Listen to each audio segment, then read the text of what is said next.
Social media is looked at as, well, my client's not on Facebook.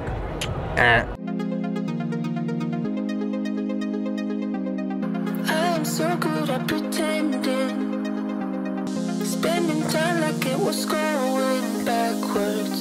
Bruises covering my walls, but they fall down. Water, not working out for me, yeah.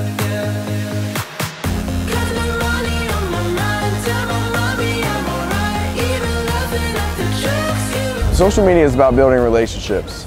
So we're creating content that engages with the consumer. So content that's valuable, content that gets them to engage, because ultimately what we want to do when we build that relationship, we're able to then leverage that to drive a pre-need lead. So we get them in the pipeline, build a relationship, reoccurring content, engagement, Facebook lead ad, goes to a landing page. On average, a $500 a month spend on Facebook lead ads nets out $20,000 in sales from pre-need. Little, if they do, it's mostly obituaries and a random post here and there. Doing the random posts. So disrupt is like the way that funeral homes think about marketing. It completely disrupts it when we look at social media, because social media is looked at as, well, my client's not on Facebook. 55 to 65-year-olds are the largest growing group on Facebook. 75% of people. From all the presentations. Yeah, so it's super valuable, and our main objective is, one, to build relationships with your community, two, achieve the business goals that you want to achieve through what we do on Facebook, and craft an organic strategy that couldn't be used anywhere else. The content is crafted specifically for your funeral home.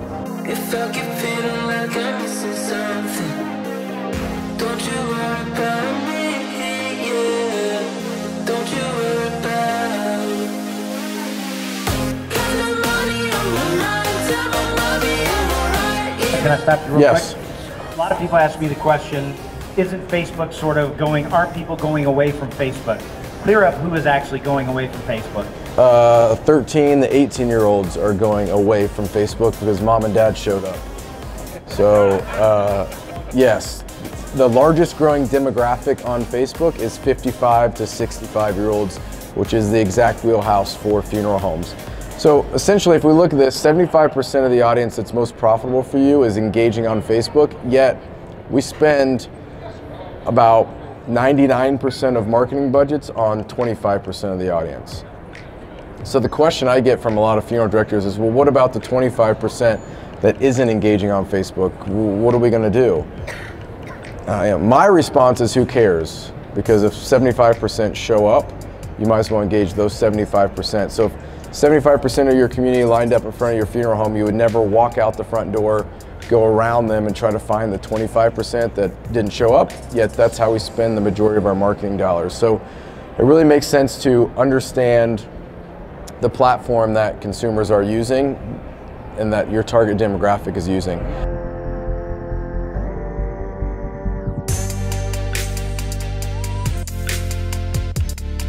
You ready? Speak kind of loudly. Okay. All right. And go. I just want to say thanks to Disrupt Media. Ryan, your whole team, it's been phenomenal what you've done for our business at Posey. We really appreciate your partnership, your friendship, the really sincere way you help us care for our families. The most important thing I can do as a director in my community is to really connect with my consumer, who is my general public in my town. So you've helped me drastically improve the way I connect to people in real life, in real time. So thanks so much for all you do. It means a lot to us and our entire community. We appreciate it. What does integrating traditional and digital marketing mean to you? Cool. So we had a client that was in the middle of a billboard contract when they started working with us. So they asked how we could integrate what they were doing on a billboard with social. So one, matching and running the same Facebook ads as the billboard, but also we created a scavenger hunt where they had 5 billboards in their county, and the first person that could comment correctly the location of all 5 billboards won a gift certificate to a local restaurant. So it was a way to kind of get people's attention when they were offline on that funeral home as well when they were driving. And we were saving lives because they weren't texting while they were driving.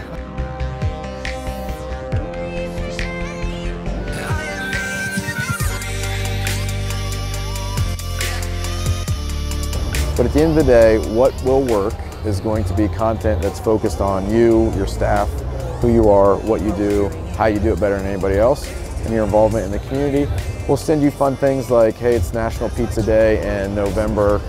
Order pizza for your staff, take a picture, we'll post it on Facebook, and you're gonna go, that has nothing to do with what we do. Why is that valuable?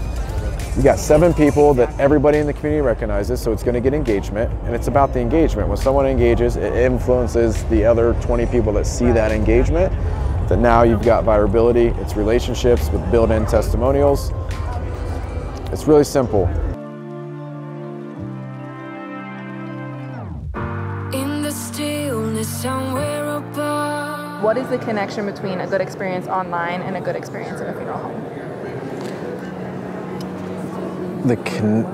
Well, I think the experience, one, has to equal each other, and 2, it has to be authentic, which I think it's really easy to be something online and harder to back it up offline. So I think that is important. But what we find a lot of times with consumers communicating with a funeral home from a customer service aspect is that they always want to talk to a person. So the chat is great to break the ice and they can get what they want, but when it's something like a deeper question, it always goes back to either coming into the funeral home or scheduling a phone call. So the funeral home being available is super important, but there still is that human interaction that needs to happen. So regardless of what is happening online, that experience has to be able to be duplicated inside the funeral home, and the funeral home has to be available and able to have that conversation just like they can through chat.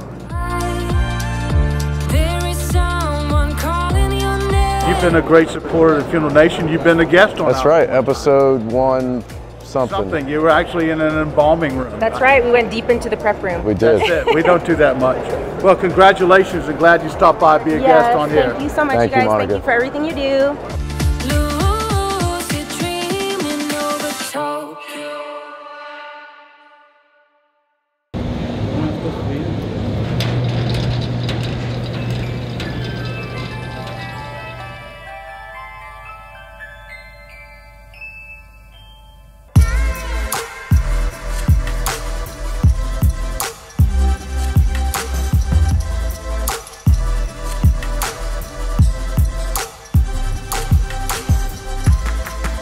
Ryan, can you explain what a story is to those who might not know? Yeah. So a story on Instagram and Facebook is a 15-second either video or 8-second image. And it's a way to document more parts of your day or what you're doing where you're not putting a lot of content in the newsfeed. It's more of a snapshot of what you're currently doing that lives separate outside of the feed. So what are the best ways that funeral homes can take advantage of the stories feature? Tips and nuggets. This is a really fun one. 2 big ways. 1, personal brand building. So a funeral director can create and build a personal brand.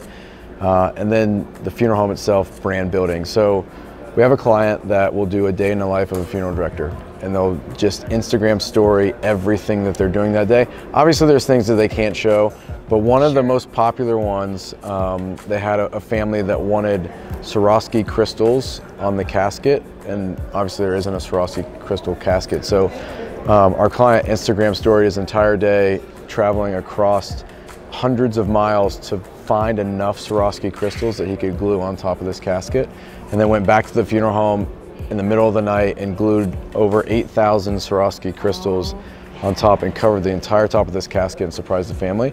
So it's a way to get extremely personal and just give a peek. And when I look at a funeral home, there's so many unknowns, what a funeral home does and what a funeral director does all day, that being able to give that really transparent look starts to break down a lot of the stereotypes consumers have about funeral directors. And when you do that, you build trust and transparency, you build a relationship, and then now you've got that family engaging with you reoccurring, where, if we trust the NFDA survey that 90.4% of people only shop 0 to 1 funeral home, if you can build that relationship first, then you're gonna have a 90% chance you're gonna get that family. So, hey everybody, thanks for tuning in and watching. NFDA this year was fantastic. Honestly, I thought it was gonna be a colossal fail. I didn't think anyone was coming to Salt Lake, but the quality over quantity is a real thing, and it was super valuable. So thanks to everyone that we got to engage with this week. I did not get to walk around and look at anything because we were so busy in the booth. So sorry you don't get to see a lot of that, but great conversation. It's fun to see technology being infused so heavily into this profession.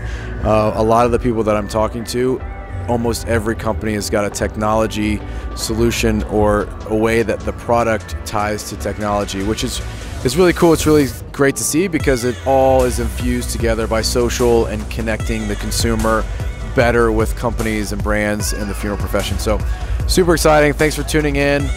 Shout out to NFDA for putting on a great show.